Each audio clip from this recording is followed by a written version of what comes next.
he's a music producer, born and raised out of Macon, Georgia. I travel back and forth from here to Atlanta.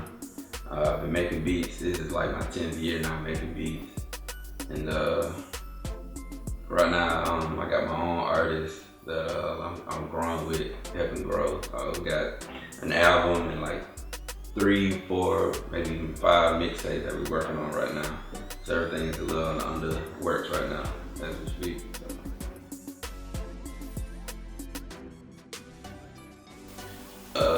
My starting projection, coming up when I first started, I started out making beats for people just who I went to school with.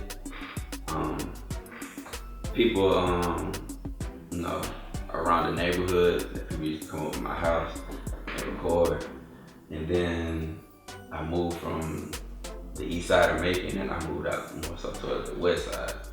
And I went to another school, met new people. That's when I met my new artist, Jaye.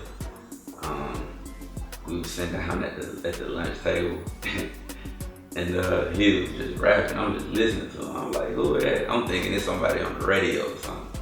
He was like, nah, that's me. I'm like, oh, okay. So ever since then we linked up. I started going to his crib, started coming to my crib, we started recording. And after that, we met some other guys that do music. One was female, her name was Alyssa, another one named CJ. He's a singer and a rapper. And we all formed that group called 1/3. And then from there, we went to Atlanta, started doing shows every weekend, like literally every weekend. And when we was doing shows, like stuff was picking up quick because we had a hit. And from there, you know, we got signed. Walker's mom was there, Deborah Annie, she signed us. And she liked everything that we did.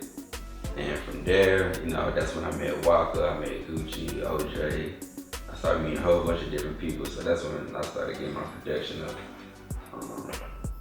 And that's when things started picking up for me. So that was a blessing for me to, you know, go up there and work with them.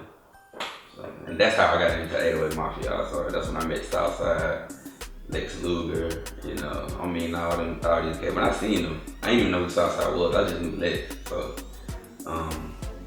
but you know, after I figured out everything, like all the tracks Southside did, I was like, oh, okay, so this you. So from there, that's when he picked me up. We rolled in the 808 Mafia and started hitting different studios, networking, meeting different people. You know, that's how stuff picked up for me.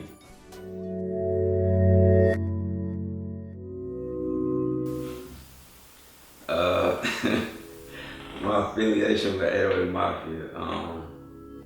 Right now, I can say that I'm in touch with some of the members of 808 Mafia, some of them I'm not. I don't even know how to describe that situation because it's really one of those situations where I'm gonna say this, when I left 808 Mafia, it was a lot of things going on. Like, it was a lot of people in my ear. Around that time, I wasn't happy. I wasn't happy with the label I was with.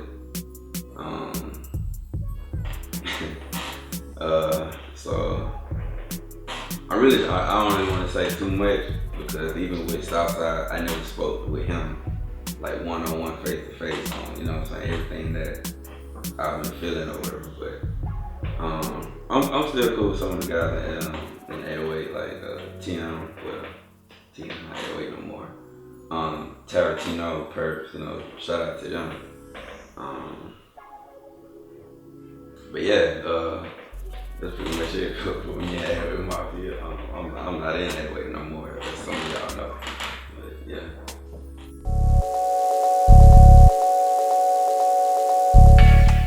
Me, I don't stay in one lane. I feel like with me, I can always do, the way I look at it, I can always do what you do. But the way I look at it from their perspective, you can't do what I do. Because I can switch up and I can do this sound, and then I can switch up and do a whole nother sound. And I also like to do other genres. I don't just stick with trap music and R&B. Like, I really want to do pop music, you know what I'm saying? I love pop music, I love the energy to it. It's always upbeat, just feel good music, just have fun music. But that's what I would say. Like a little slogan I came up with. I put a hashtag all the time. It's NSTS. That's nothing sounds the same. You know what I'm saying? With me as a producer, none of my stuff sounds the same. Like nobody can ever hold that against me. You know what I'm saying? Like I had some people who hear my music and they be like, "Oh, that's that Jaye Neutron sound." Like I can always tell when they hear your beat. To me, in my mind, I disagree because I feel like you only hear what you're hearing right now. Like you don't hear what the rest of the music that I got on my hard drive. Like I may have certain signature sound effects that you know what I'm saying you can hear in certain beats to let you know I made that beat. You know what I'm saying? Or maybe just the voice tag and you know I made it. But I feel like if I didn't use those signatures, I like in my mind I wonder would you even know if I made that beat or not. You know, so that's one thing I've always stuck with, just not sounding the same.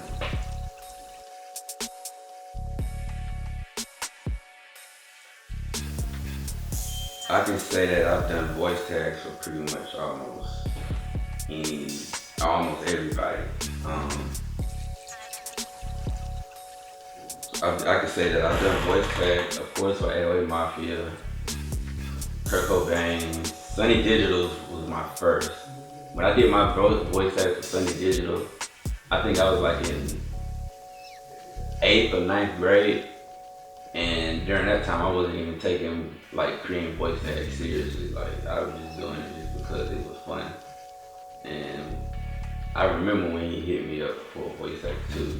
And I didn't know who he was or any of that. Kurt Cobain either. When I made his, I didn't know who anybody was. I think it was all before that time. Like nobody really knew who they were like that. And I remember I listening to the radio and I remember hearing like Sunny Digital track. I'm like, that sounds like something I done did before. Like, I'm like, did I create that? So I think I tweeted him like a few years ago, and on Twitter I was like, didn't I make that tag for you? And he replied back, he was like, yeah. He was like, you Lil Jay, this your credentials. Back then I used to go by Son of Chrome, I used to go by several names.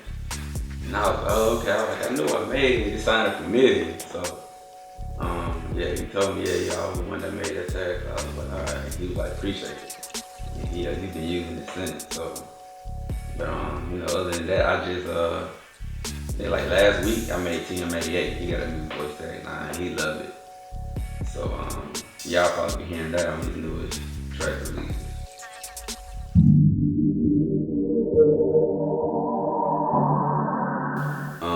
My next SOUNDKIT I've been thinking about doing are raising and falling effects that producers can use in their beat. Whenever it's finna like go from maybe like the hook to the verse, like transition effect, like raising effects that help the beat build up, give it more of a like intensify the climax of the beat. You know what I'm saying? Or falling effects, like as soon as the beat drop, there's a sound effect that gives the beat a more, I guess, dramatic effect, or you know what I'm saying, whatever type of beat they're making, it intensifies that mood. I've been thinking about making some of those custom effects.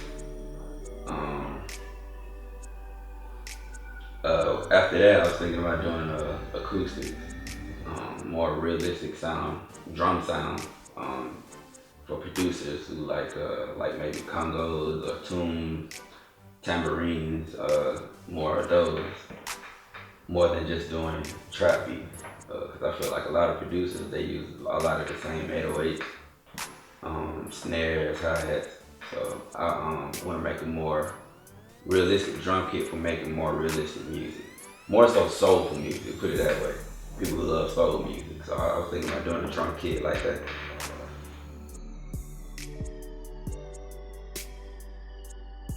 Yeah, if you want to find me on the internet, it's real simple, it's not hard. I make everything the same. Jaye Neutron, Facebook, Twitter, Instagram, Snapchat, SoundCloud. My SoundCloud URL is Jaye Neutron 478. And when you spell J, it's Jaye. A lot of people forget the E, they put just Jay. Or they just put the letter J and then Neutron. Like, It's Jaye, and yeah, everything online is Jaye Neutron. It's real simple. So I make it easy for people to find me.